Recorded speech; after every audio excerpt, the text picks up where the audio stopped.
Good morning बच्चों। आज हम लोग क्लास 4 में व्याकरण की किताब पढ़ने वाले हैं।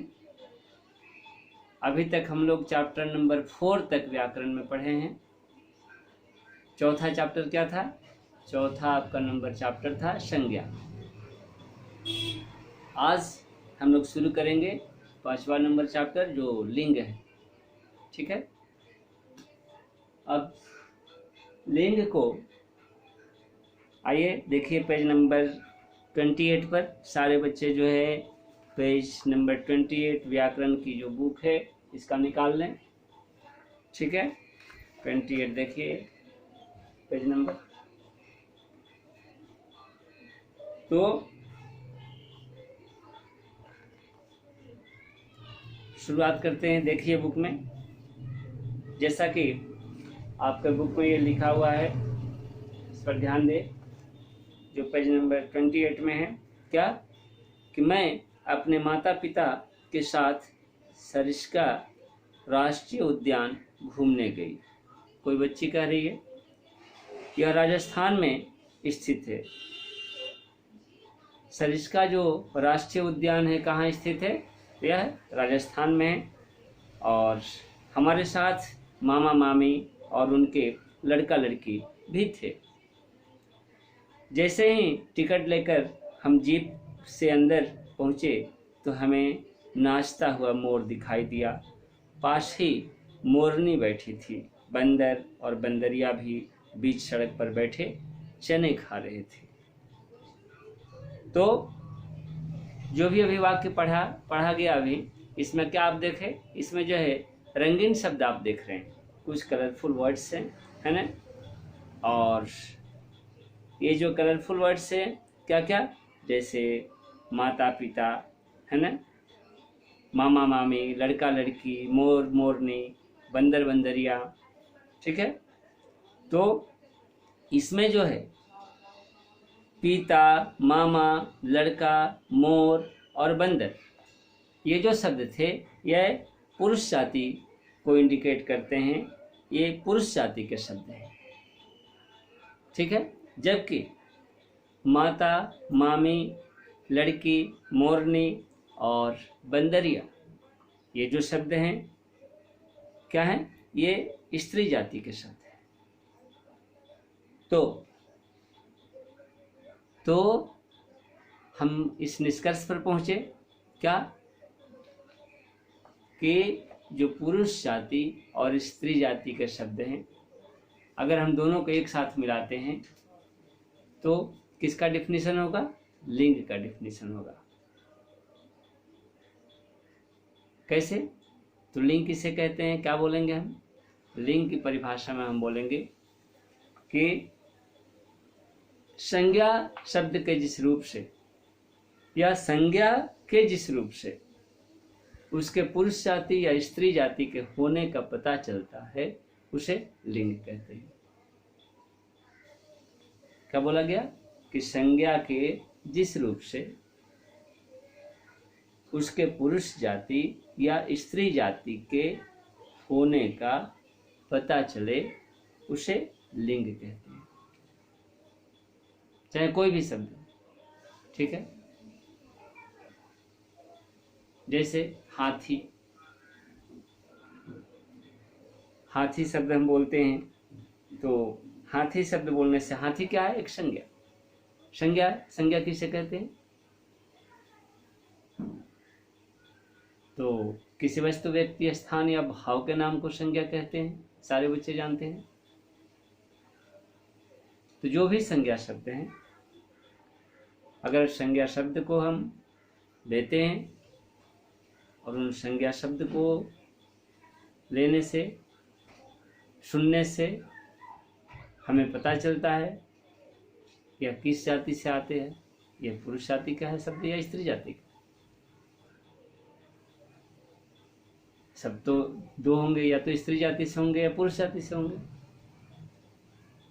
जाति जो हो, इसे हम क्या कह देंगे? इसे हम लिंग कहेंगे।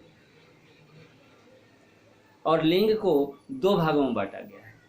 एक क्या है? एक को पुल्लिंग और दूसरे को स्त्रीलिंग कहा गया है। लिंग को दो तरह से डिवाइड किया गया है, दो ग्रुप में डिवाइड किया गया है, दो समूह में डिवाइड किया गया है। वह क्या क्या है? तो एक जो है स्त्रीलिंग और दूसरा जो है पुल्लिंग, दो ग्रुप ये है। ठीक है, ठीक।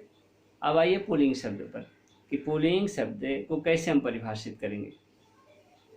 तो जो शब्द हम पुरुष जाति के लिए प्रयोग करते हैं उसे क्या कहते हैं? उसे हम पुल्लिंग कहते हैं। या थोड़ा सा और डिफिनीशन मोड़ना है, और डिफिनीशन को ये करना है, अच्छा करना है, तो क्या कहेंगे कि संज्ञा शब्द के जिस रूप से हमें उसके पुरुष जाति के होने का पता चले उसे पुल्लिंग कहते हैं। ठीक है, फिर से सुनिए कि संज्ञा शब्द के जिस रूप से उसके पुरुष जाति के होने का पता चले उसे पुल्लिंग कहते हैं। नेक्स्ट, जैसे मैं उदाहरण आप दे सकते हैं इसका, जैसे शेर, पिताजी, छात्र, आदमी,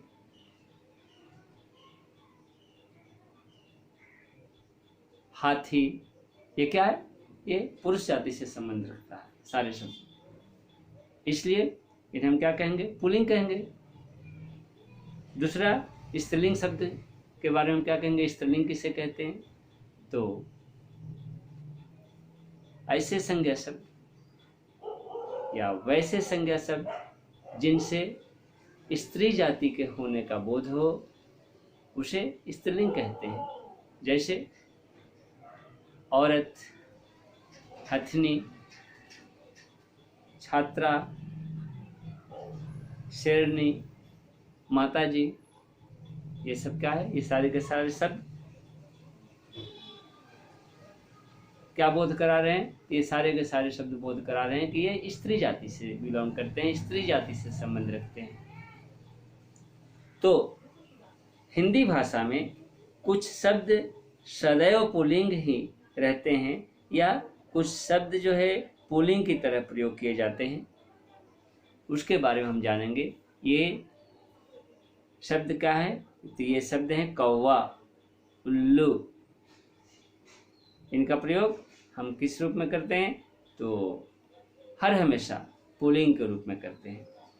फिर आइए नीचे पेज नंबर 29 को देखें। कुछ शब्द सदा स्त्रीलिंग की तरह प्रयोग किए जाते हैं या प्रयोग में लाए जाते हैं। जब कुछ शब्द जो है सदैव पुल्लिंग के रूप में प्रयोग किए जाते हैं तो निश्चित रूप से कुछ ऐसे भी शब्द होंगे जो स्त्री के रूप में या स्त्रीलिंग के रूप में प्रयोग किए जाते होंगे, जैसे कोयल, तितली, है ना। किंतु इन शब्दों में लिंग भेद दर्शाने के लिए शब्द से पहले हम क्या लगाते हैं? नर शब्द लगाते हैं या मादा शब्द लगाते हैं। अगर हम नर शब्द का प्रयोग करते हैं तो वह जो है पुरुष जाति का प्रतीक हुआ, पुरुष जाति का बोध कराया। और अगर हम मादा शब्द का प्रयोग करते हैं तो मादा का अर्थ क्या हो गया? स्त्री। जैसे एज फॉर एग्जाम्पल मादा उल्लू, नर कौवा।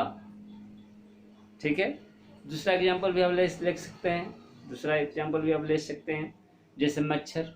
मच्छर का क्या होता है? नर मच्छर। ठीक है,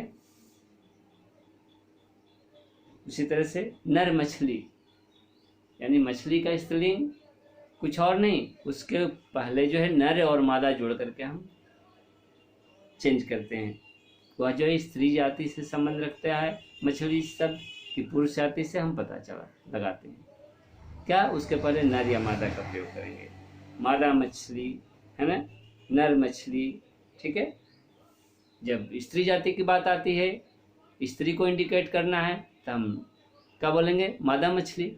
और जब पुरुष जाति को हमको बताना है तो नर मछली, लेकिन मछली ही रहेगा सब, उसके पहले नर और मादा का प्रयोग करेंगे। उसी तरह से कौवा को लेकर के नर कौवा, मादा कौवा।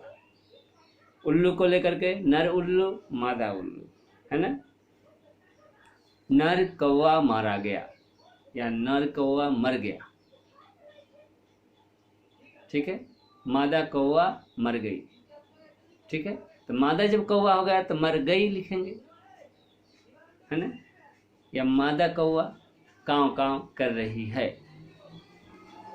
ठीक है, तो इस तरीके से जो है हम क्या पढ़े, ये स्त्रीलिंग शब्द पढ़े, पुल्लिंग शब्द पढ़े, और अब हम कुछ नेक्स्ट ऐसे शब्द पढ़ेंगे जो पुल्लिंग से स्त्रीलिंग के रूप में परिवर्तित हुए हैं, या कैसे हम जो है शब्दों को जो है परिवर्तित करते हैं स्त्रीलिंग से पुल्लिंग की ओर, है ना, या पुल्लिंग से स्त्रीलिंग की ओर, उसको देखेंगे नेक्स्ट डे। आज के लिए इतना ही, नेक्स्ट डे मिलते हैं। धन्यवाद।